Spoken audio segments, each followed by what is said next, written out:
Michel Onfray face à Apolline de Malherbe, clash en direct. Tout part d'une question et c'est l'explosion. Entre accusations, interruptions et tensions palpables, la séquence devient incontrôlable. Le ton monte très haut. Trop haut. TV, bonjour Michel Onfray. Merci d'être dans ce studio ce matin pour nous livrer vos réflexions et répondre à mes questions. Vous publiez sans cesse de nouveaux livres. Vous êtes un des philosophes au plus grand succès en France avec de nombreux best-sellers dont L'art d'être français. Et vos deux derniers livres, c'est Le fétiche et la marchandise sur la question de la marchandisation et puis Théorie de Jésus où vous remettez en cause l'existence même de Jésus. On y reviendra. Vous avez vu ce qui s'est passé cette nuit aux Pays-Bas, les élections hollandaises qui ont donné de manière assez surprenante, puisque c'est vraiment dans les tout derniers jours visiblement que ça s'est joué, l'extrême droite qui est arrivée au pouvoir, qui est arrivée en tête avec 35 députés. C'est un candidat anti-islam, anti-Europe. Est-ce que ça pourrait arriver chez nous? Est-ce que vous le souhaitez? D'abord, il n'est pas anti-Europe, il est contre une certaine Europe. Cette idée que vous avez, je vous ai entendu tout à l'heure d'imaginer que si on est contre l'Europe libérale, on est contre l'Europe, c'est une idée politique. Moi, je suis contre l'Europe libérale, non pas parce qu'elle est Europe, mais parce qu'elle est libérale. Donc, ça n'est pas parce qu'on est contre le libéralisme qu'on est contre l'Europe. Il y a une formule, c'est celle de Maastricht, puis il y en a 36 autres. Je rappelle que Napoléon défendait l'Europe, que Hitler défendait l'Europe, que plein de gens défendent l'Europe, et que l'Europe, ça veut rien dire. Ça dépend ce qu'on veut faire de l'Europe. Si c'est une Europe libérale, d'accord. Donc l'Union européenne, soyons plus précis, voilà. L'Union européenne telle qu'elle est aujourd'hui, oui. Pour vous, est à combattre. Alors, l'Europe libérale telle qu'elle est aujourd'hui, elle est au pouvoir depuis plus de 30 ans.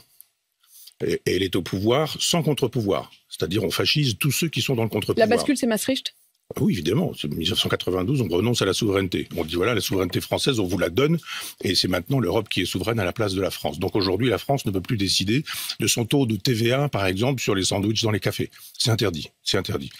Donc quand vous entendez des gens qui disent mais cette Europe, on n'en veut pas. En 2005, ils disent en 2005, on ne veut pas de cette Europe. Là, on en veut une autre. 2005, c'est évidemment les élections sur la question de la Constitution. Et on dit en 2008, vous avez voté contre Sarkozy. On le voit aujourd'hui, là, péroré, mais il nous dit, avec les autres, Hollande, les Maastrichtiens, ceux que j'appelle les Maastrichtiens, nous disent « Ah, vous n'avez pas voulu de l'Europe, vous l'aurez quand même ».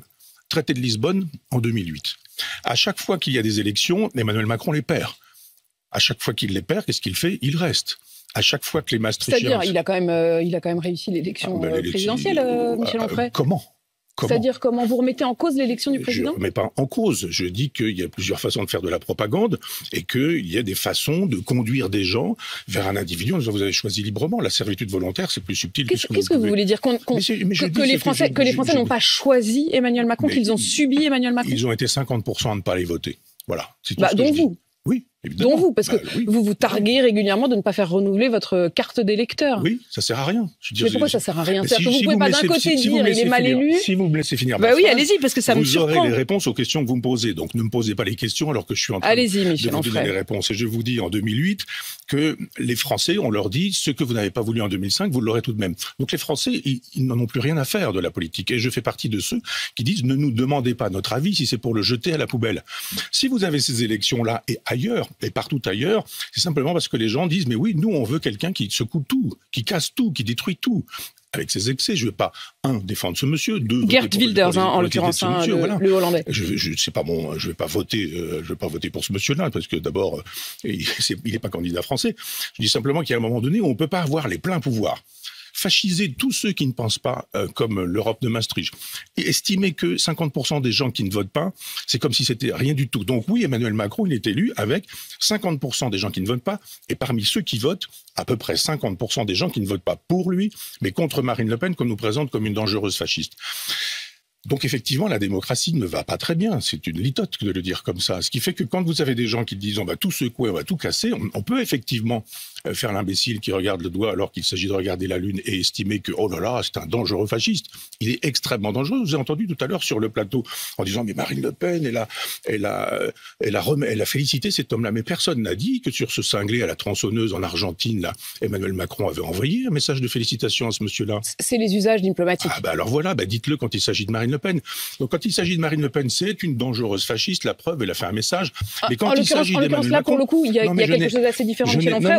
grand-chose. autant je vous laisse toujours effectivement vous exprimer, allez-y, mais là, vous pouvez pas mélanger les torchons et serviettes, j'ai envie de dire. C'est-à-dire qu'il y a d'un côté un usage, c'est-à-dire en effet qu'entre chefs d'État, on félicite un autre chef d'État qui a été élu, c'est l'usage diplomatique. Là, pour le coup, Marine Le Pen a en quelque sorte fait un peu de zèle, mais elle en a parfaitement le droit. C'est pas du quand tout. c'est Marine Le Pen, c'est du zèle. Quand c'est Emmanuel Macron, c'est un usage diplomatique. Non, Michel Onfray. Si. Là, pour le coup, c'est... Mais tout le monde comprend, vous savez.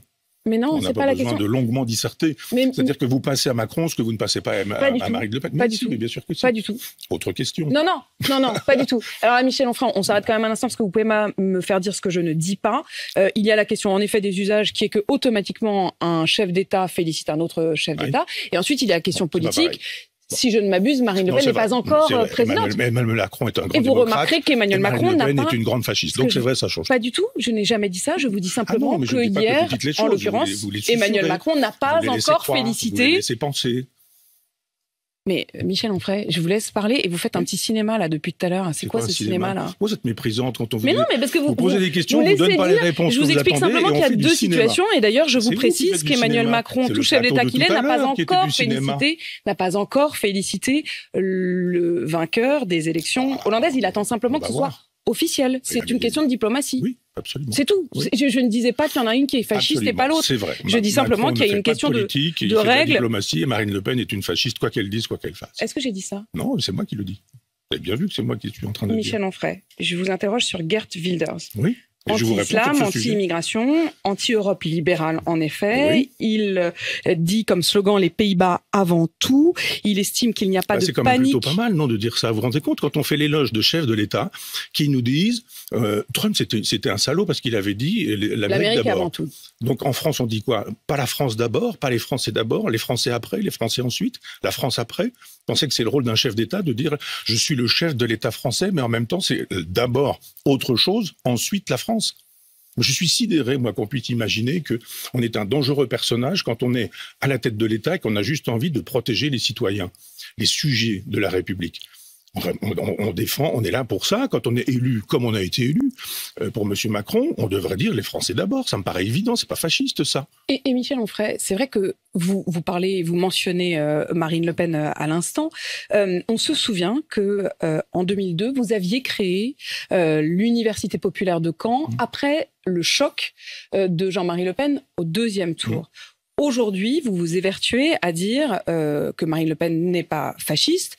À l'époque, il me semble que c'était un combat que vous meniez. Et vous aviez d'ailleurs créé cette université pour ça. Le père, la fille, pareil, quoi. Justement, non, je vous pose la question. Est-ce que vous estimez que vous savez aujourd'hui tout ça a changé? Arrive sur vos plateaux d'inviter des communistes qui ont été responsables du pacte germano-soviétique. Ça vous gêne pas d'imaginer que le PC a changé? Je sais pas si ça me gêne pas. Bah, vous les invitez. Non, mais c'est des questions. Et je n'entends jamais parler du pacte germano-soviétique sur aucun plateau. François Mitterrand, en 76, je crois, ou 72, je ne sais plus, congrès d'Épinay, disait que quiconque ne veut pas rompre avec le capitalisme ne peut pas être dit socialiste. Vous avez vu aujourd'hui qu'ils ont rompu avec le socialisme, avec le capitalisme, ces gens-là? Il y a eu parmi les écologistes des gens qui ont défendu le nazisme tout au départ. Il y en a eu. Je ne suis pas de ceux qui font payer aux enfants les fautes des parents. Je suis pas chrétien, moi. Je crois pas que Adam, il a fait une sottise et qu'aujourd'hui, il faudrait que nous payions cette sottise. Je regarde ce que fait Marine Le Pen, je regarde ce que fait Jean-Marie Le Pen. Je suis peut-être un des rares à avoir lu les 1000 pages des mémoires de Jean-Marie Le Pen. Ce sont les mémoires d'un antisémite. Ce sont les mémoires d'un fasciste. Ce sont les mémoires d'un pétiniste et d'un vichiste. C'est écrit. 1000 pages. Je les ai lus. J'ai un texte. Il est prêt. Il paraîtra le moment venu. Sur Jean-Marie Le Pen. Ça n'est pas exactement la même chose. Il a des condamnations longues comme le bras sur des questions d'antisémitisme que sa fille, qui a fait très exactement ce que le Parti communiste a fait sur son parti. Je ne reprocherai pas aujourd'hui à Roussel de procéder du pacte germano-soviétique et donc d'être un antisémite parce qu'il aurait hérité de ça. Donc je regarde sa fille, j'écoute ce qu'elle dit. Ça n'a pas grand-chose à voir avec ce que son père dit. Ça a changé de nom, ça a changé de personnage. C'est plus exactement le même projet, le même programme. Le père était libéral, ça aurait dû vous plaire, ultra-libéral. Et la fille ne l'est pas. À tous ceux qui pensent effectivement que l'Europe libérale, c'est formidable. Faire le procès des médias qui seraient forcément ultra-libéraux. Michel Onfray, restons justement sur vos réponses. Ce que vous dites de Jean-Marie Le Pen, il est d'autant plus intéressant aujourd'hui qu'il y a eu ce débat, vous vous en souvenez. Ça s'est d'ailleurs passé sur ce plateau plateau, Jordan Bardella, l'actuel président du parti, qui a eu du mal au départ à reconnaître que Jean-Marie Le Pen était antisémite. Comment vous avez ressenti justement, vous êtes très clair, vous dites c'est les mémoires d'un antisémite, point barre. Oui. Pourquoi cette difficulté à l'assumer du côté du RN justement ? D'assumer quoi? De Jordan Bardella, qui ne voulait pas le reconnaître comme tel. Vous savez, il y a dans un dessin animé, un type qui déplace les trous pour que vous puissiez tomber vraiment dedans. Les médias, ils font ça en permanence avec un certain nombre d'individus. Pas d'autres. D'autres, c'est tapis rouge. Et d'autres, c'est le trou. Et on déplace le trou, il faut absolument tomber là-dedans. Jordan Bardella n'était même pas né. Je pense qu'il a une culture de parti. C'est-à-dire qu'il a les éléments de langage que lui fournit le parti. Il est bien, il est intelligent, il est cultivé, etc. Il fait ce qu'il faut, il fait son boulot, il s'en va. Et d'un seul coup, on lui propose une question. Il n'avait pas prévu ce genre de question. Elle n'est pas hyper surprenante. Est-ce que Jean-Marie Le Pen était antisémite? Alors que c'est à la veille, c'est à la veille de la manifestation contre l'antisémitisme, c'est pas non plus. Non, mais je veux dire que c'est un piège. C'est pas un piège, non. Si, c'est un piège parce que où il répond oui et d'un seul coup ça devient un problème. On dit, ah oui, alors non, ce parti ça clarifie les choses. Où il répond non et c'est de toute façon un problème. Quoi qu'il fasse, quoi qu'il dise. Vous vous rendez compte dans ce parti, qu'est-ce qu'il a dit, puis après de manière interne. Moi, je sais pas comment ça fonctionne. Je suis pas dans ce parti. Je dis simplement qu'à un moment donné. Le problème, c'est pas de savoir si Jean-Marie Le Pen étant fasciste ou étant antisémite, sa fille le serait, c'est que des gens réduisent leur repas aujourd'hui parce qu'ils sont pauvres. Des gens aujourd'hui n'ont pas l'argent pour acheter les cadeaux de Noël de leurs enfants ou de leurs petits-enfants. Des gens qui travaillent aujourd'hui dorment dans leur voiture. Et les tenants de cette Europe libérale nous disent « c'est formidable, on n'a pas assez d'Europe, il nous en faudrait un peu plus ». Si ça va pas bien, c'était comme avec le goulag, il y avait du goulag parce qu'il n'y avait pas assez de marxisme.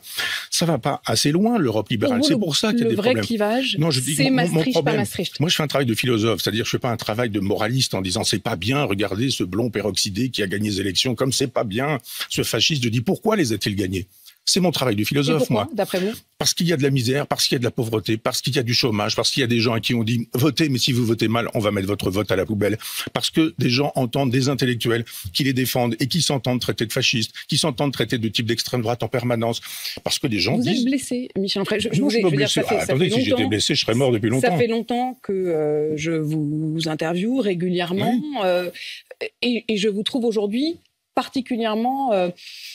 presque agressif, c'est-à-dire presque comme un animal blessé qui se dirait il faut qu'on se batte. Pourquoi? Mais je suis pas, je serais mort si je n'avais pas supporté ça. Ça fait des années que ça se passe comme ça. Moi, je vous rappelle que, merci pour votre invitation, je suis interdit de service public. Je suis interdit de service public. Vous avez longtemps été sur le service public. Je me souviens d'été où nous passions dans les voitures. Oui, si ma sœur en avait, ce serait mon frère. Donc, je suis en train de vous dire que je suis... avec Michel Onfray. Si vous ne voyez pas la différence entre je suis interdit de service public et j'étais, vous voyez, je ne parle pas au passé, je parle au présent. Donc oui, vous voyez, quand je vous parle du présent, me parlez du passé. Alors parlons du passé. Oui, j'ai été invité longtemps sur France Culture. On y diffusait mon cours et je faisais 1 million de podcasts. Et j'ai été viré un jour. Pour quelle raison? Je sais pas. Ah ouais, moi non plus. Je vous dis simplement qu'il y a un moment donné où, quand vous dites aux gens allez voter, et que quand les gens votent, vous leur dites vous avez mal voté, vous avez voté pour un fasciste, ou alors vous avez voté pour Marine Le Pen, peut-être qu'elle n'est pas fasciste, mais son père l'étant, c'est quand même dangereux de voir les gens. Vous vous rendez compte, elle s'est retrouvée à une table où il y avait aussi un fasciste, Michel Onfray, essayons de comprendre, et justement, vous dites que vous êtes philosophe, où il y a des communistes dont le parti a été responsable du pacte germano-soviétique. Je le dis parce qu'on ne le dit pas assez, on ne le dit pas beaucoup, et sûrement pas sur vos chaînes. De la France aussi d'aujourd'hui et de la France de demain. Vous faites l'analyse que Geert Wilders arrive en tête aux Pays-Bas. Sans raison. Parce qu'il y a des raisons, notamment de fracturation, de difficultés, de pauvreté. Est-ce qu'il y a les mêmes causes ici qui produiront donc les mêmes effets? Évidemment, c'est tout le problème européen. Vous avez cette Europe dans laquelle, effectivement, on fabrique de la paupérisation.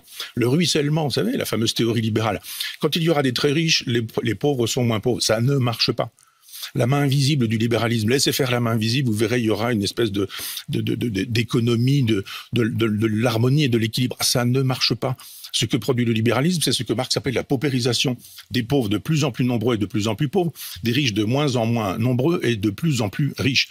Cette Europe produit de la paupérisation. Et après, quand vous avez des pauvres, vous vous étonnez que les pauvres puissent dire au secours. 1, on va pas voter parce que vous n'écoutez plus ce qu'on vous dit. Et 2, quand on va voter des gens qui sont contre vous.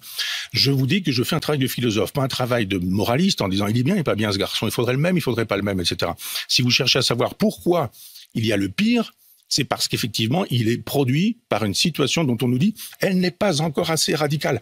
Plus d'Europe encore. plus de libéralisme encore. Ajoutons l'Ukraine à cette Europe. Ajoutons tous les pays qui ne sont pas du tout des pays démocratiques. Jadis, il y avait des obligations pour rentrer dans ce pays, pour rentrer dans l'Europe. Maintenant, c'est fini. Donc l'Europe avance tête baissée alors qu'elle devrait reculer, d'après vous? L'Europe, elle devrait être européenne et sociale. Elle n'est pas européenne et sociale. Elle fonctionne comme une espèce d'État à part, un État impérialiste en plus. C'est-à-dire, elle avance en disant « je veux des pays, je veux des pays, je veux encore des pays ». Les mêmes causes produisant les mêmes effets. Elle est contre Pour les, vous, contre Marine les nations. Le Pen est effectivement tout à fait en mesure de remporter les prochaines élections. Évidemment, ça me paraît évident, tout est fait pour ça. Vous faites tout pour ça. Mais qui fait tout pour ça? Bon, je ne vais pas rentrer dans votre rhétorique. Parce que je la continuerai jusqu'au bout. C'est-à-dire, on ne peut pas faire ce qu'il faut pour que ça ait lieu comme ça, et quand ça a lieu, de dire « oh là là, c'est quand même pas bien ». Si vous voulez que ça n'ait pas lieu, faites de telle sorte qu'on ait le souci des pauvres, des miséreux, des gens qui sont des oubliés, les sans grade, le petit peuple, à qui on envoie d'ailleurs la soldatesque. Quand il y a les gilets jaunes, là, il y a de la police. Pas dans les banlieues, il n'y a pas de police dans les banlieues. Mais quand il s'agit d'être un gilet jaune, on envoie des CRS. On envoie des gens qui vous arrachent les yeux, qui vous arrachent les mains, etc. Quand il s'agit de cogner sur les Français moyens ou sur les Français des gilets jaunes, alors là, la police, ça marche. L'État, ça marche aussi. Mais dans d'autres endroits, c'est bizarre, ça ne marche pas. À propos justement de ces questions d'autorité, de rapport à l'autorité et de violence, il y a eu le drame de Crépol. Emmanuel Macron, hier, a parlé d'un terrible assassinat. Gérald Darmanin a parlé d'un ensauvagement qui montre la faillite générale de notre société. Est-ce que vous êtes d'accord avec ces mots?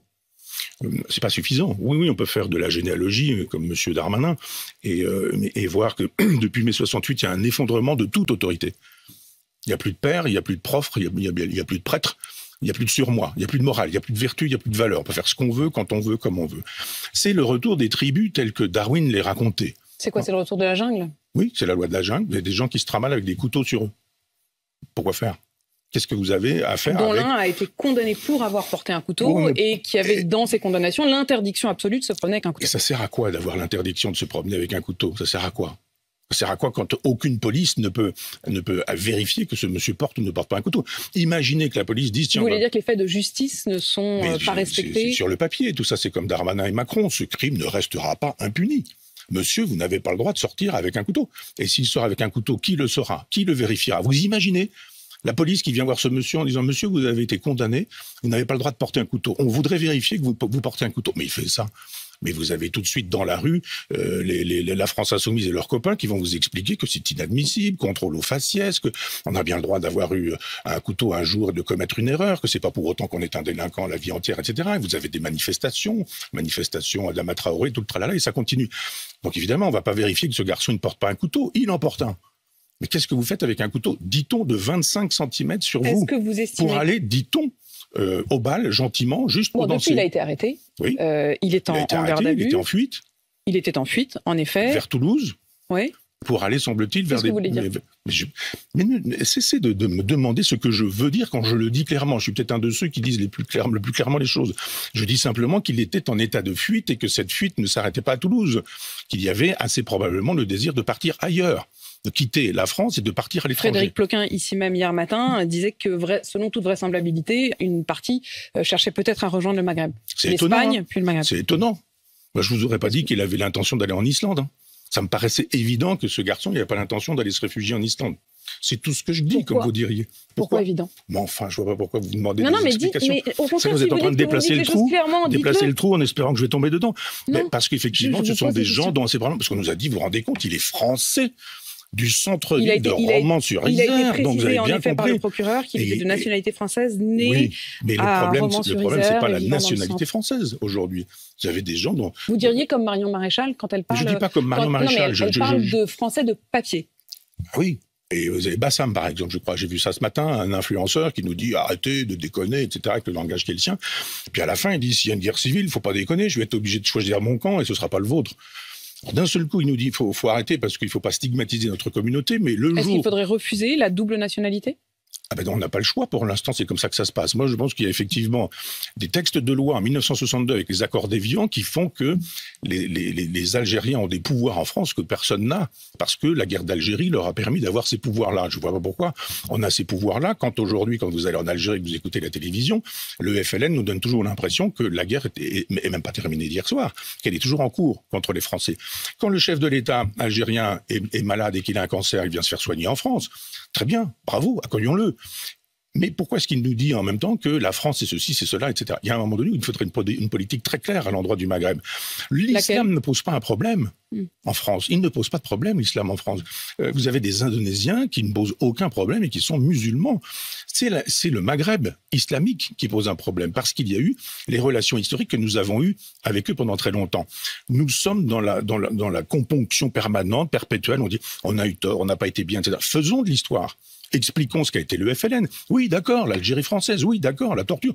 Mais tout de même, le FLN, la LN, les oradours sur glane qui ont été fabriqués par le FLN, mais etc. Mais la Hollande n'a pas le même passé que nous par rapport à ça. Oui, et vous avez vu le résultat aujourd'hui? Ah bah parce qu'il y a des relations, semble-t-il, entre l'immigration et un certain nombre de faits délinquants. C'est assez facile à voir. Il y a une époque, quand vous le disiez, on était fasciste. Aujourd'hui, on l'a encore un peu. Simplement, il y a un peu de sociologie qui nous en fait un peu la démonstration. Mais ça paraît normal en même temps. Je dis pas, moi, ça vient des gènes. Je dis simplement que quand vous refusez de vous intégrer dans une société, quand vous n'avez pas la langue de cette société, quand vous n'avez pas l'argent, le pouvoir d'achat qui vous permet de vivre dans cette société, que vous avez traversé la Méditerranée et que vous vous retrouvez à Caen, par exemple, qui est une ville que vous connaissez, vous ne pouvez pas vivre si vous n'arrachez pas de temps en temps un sac à une vieille dame, si vous n'êtes pas en train de faire un peu de trafic. Donc il y a aussi cette question de la pauvreté et sociale. Michel Onfray, on aurait pu aussi parler de Jésus ou du fétiche et de la marchandise, qui sont donc vos deux derniers livres. Merci d'être venu. Je rappelle bien sûr que vous êtes philosophe. Il est 8h53 sur RMC BFM. Quand le débat devient règlement de compte, on se demande, la télévision informe-t-elle encore ou met-elle en scène la colère pour mieux faire le buzz? Michel Onfray a-t-il été trop virulent? Apolline trop provocatrice? À vous de juger en commentaire.